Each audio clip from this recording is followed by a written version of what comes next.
Hello friends, I'm Golem and Mod.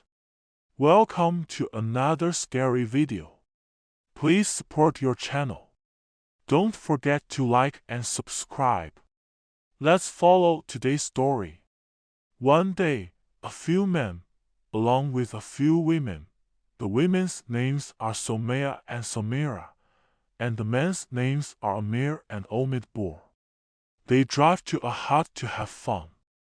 When they arrive, they feel like going out of the hut because they had left their belongings. When they go out, a tree grows on its own in their path, which shatters all the windows of the car. After that, they return to the hut to rest for a while. After that, when they arrive, they see a corpse growing in front of them. Although he was dead, everyone was scared and called the man who had rented the hut to them. They see that when the phone rings, the body is in the pocket of the corpse. Then they realize that the man who rents the house is dead. Then they get scared and want to leave the hut. Then they see that the same man is standing in front of the door again, because he was a genie. They also just realized the matter and they had no way out. Then Amir and Omid say, "Let's go sit down and rest for a while." Then the corpse disappears from the door and they all escape without any belongings. When they reach the car, they get in the car to leave. Then they see that the genie has taken the car out of gear so that they cannot escape. Then they think together and come to the conclusion that they have to escape themselves. Then they see that a bigger tree falls in front of the first tree where the tree fell. Then they have no way out. They escape from there again and they reach that hut. Oh, when they reach the hut, they see that the man has come back to life and then they were shocked. They didn't know that the man was a genie, but when they went to the tree, they saw that everything was fine, and even their car was fixed. Then they were all shocked. They said, "We want to go because we were scared." Then they got in the car and left. On the way, the car broke down on its own, and the road was long and they couldn't turn back. Then they left the car there with a lot of gold coins, which were very valuable. They put them in the car and left. When they arrived, they told their families this story, but they ignored what they said. They also said, "If you don't believe me, let's go to that hut together and see for yourself." Then all four of them, along with their families, got into 4 cars and went to see if they had been right. When they arrived, the same man who rented the house and had turned into a genie was there. And from that man they took 4 huts and stayed there for a few days. But after a few days they saw nothing and said, "Did you see that you were all hallucinating?" Then one of the boys who had a car and had put everyone in the car said, "So where did you see my car now?" "I'm telling the truth." Then they saw that the car was right and in the same place where they had rented the house, and all the windows were right. Then the boy's family said, "Why are you lying so much?" The boy said, "No, why should I lie?" Then they all returned to the house. Then he wouldn't leave the boy there. The boy lived in a room with his family. After a few days, the genie came to him and held his throat so that he couldn't even breathe. But after a lot of struggling, the boy's family arrived and saw that the boy's throat was blue. Then the boy's family saw that their own son was telling the truth.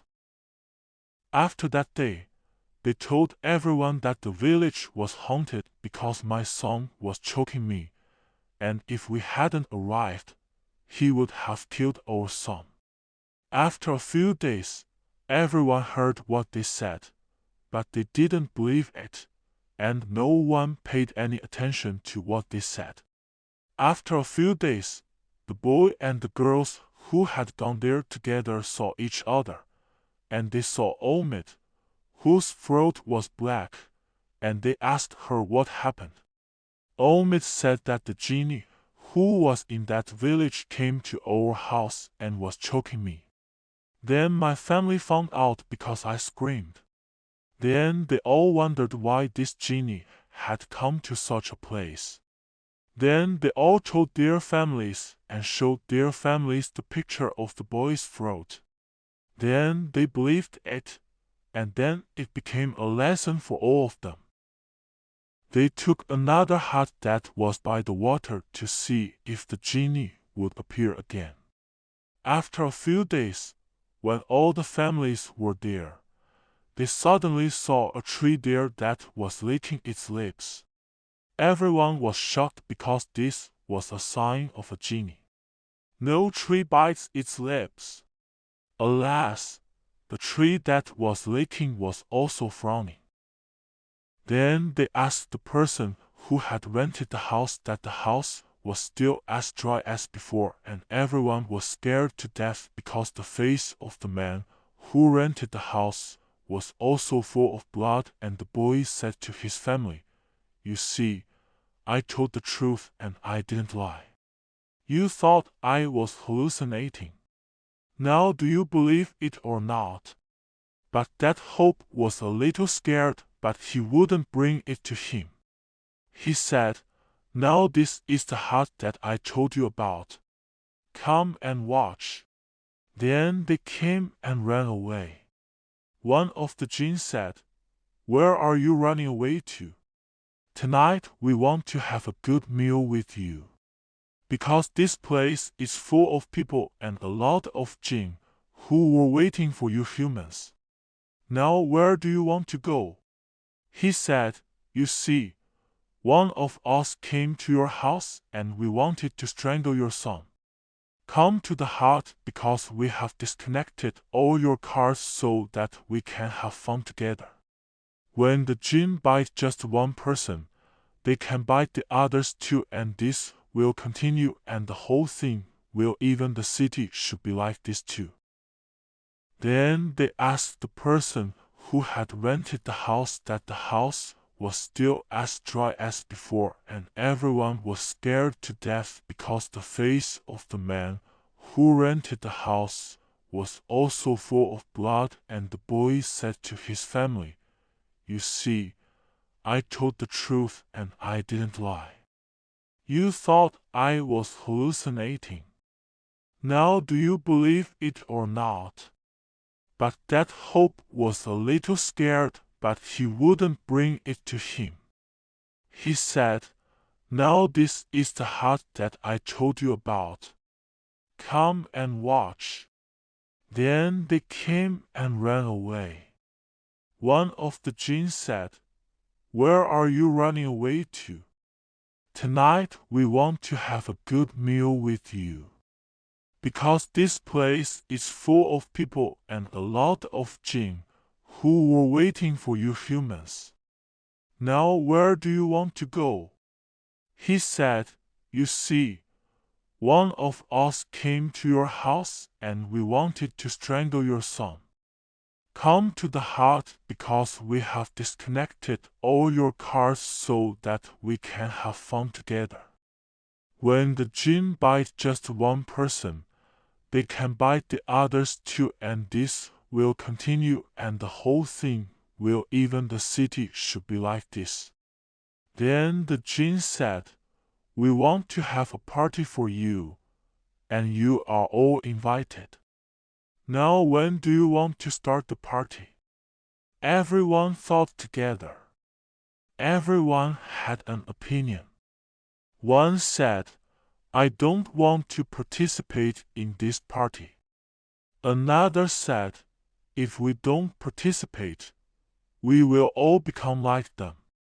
Another said, "If they celebrate, they won't keep their promise and make us like them. What should we do?" Then one of the oldest turned to everyone and said, "Let's go." And then at the same time, one by one, after a few minutes, we will run away so that the jinn won't notice. He said, "Do you agree with what I say? Whoever agrees, put their hand on my hand." Everyone did this because everyone was satisfied. When everyone left, after a few minutes, one of them secretly went out. And in the same way, every few minutes, one of them would go out because the jinn were drinking wine and didn't understand anything.